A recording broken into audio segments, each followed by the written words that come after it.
চলে এলাম বন্ধুরা আপনাদের শুভরাত্রির শুভেচ্ছাটা জানাতে রোজকার মতো। রোজই তো আসি আপনাদের শুভরাত্রির শুভেচ্ছাটা জানাতে, তাই আজও চলে এলাম।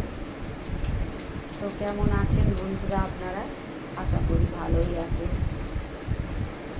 আমরাও আছি মোটামুটি ভালো, আপনাদের ভালোবাসায় ভগবানের আশীর্বাদে রাত দিন কেটে যাচ্ছে। আর সুখ দুঃখ মিলিয়ে তো জীবন,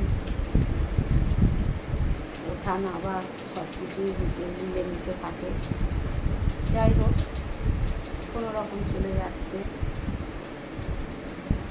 তো বন্ধুরা, প্রায় রাত 10টাতে বেজে গেছে। আমার রাতের খাওয়া দাওয়া হয়ে গেছে। আশা করি আপনাদেরও হয়তো এতক্ষণে রাতের খাওয়া দাওয়া সকল বন্ধুদেরই হয়ে গেছে। আবার কেউ কেউ বাকিও থাকতে পারে, আমার তো ঠিক জানা নেই। তো যাদের রাতের খাওয়া দাওয়া হয়ে গেছে খুবই ভালো কথা।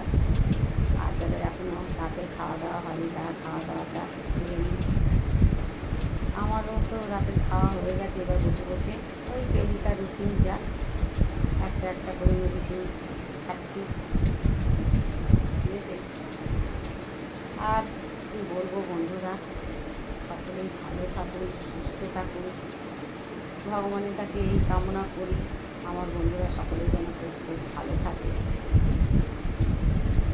আর আমার তরফ থেকে আপনাদের সকল বন্ধুদের অনেক অনেক মিষ্টি মিষ্টি ভালোবাসা দিয়ে পাঠালাম, গ্রহণ করবেন আশা করি। পৃথিবীতে কিছুই থাকে না, বুঝেছেন, কিন্তু ভালো কর্মটাই পৃথিবীতে থেকে যায়। সে আপনি ভালো কর্ম করুন আর খারাপ কর্ম করুন, সেটা এখানেই থেকে যাবে, তাই না? তো যার যেটা অভিরুচি বন্ধুরা, রুচির উপর সব কিছু নির্ভর করে। আমার রুচি বোধেটাই কিছু পারে চাই না পারে, কিন্তু সত্য বলা, সত্য পথে চলা, মানুষের ক্ষতি না করা, মানুষের কাটি না দেওয়া, নিজের মতন চলা, এটাই আমি পছন্দ করি।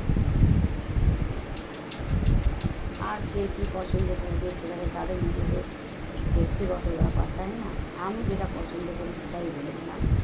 কারণ আমি জানি একটা মিথ্যে বললে হাজারটা মিথ্যে বলতে হয়, একটা অন্যায় করলে হাজারটা অন্যায় করতে হয়। কিন্তু সত্য পথে চললে, সত্য কথা বললে হয়তো আপনার বন্ধু বান্ধব কম হবে, আশপাশটা ফাঁকা হবে, কিন্তু আপনি একদম সঠিক থাকবেন। যাই হোক বন্ধুরা, অনেক লেকচার দিয়ে দিলাম, অনেকের চোখে আবার এটা লেকচার হয়ে যায়। তো সকলেই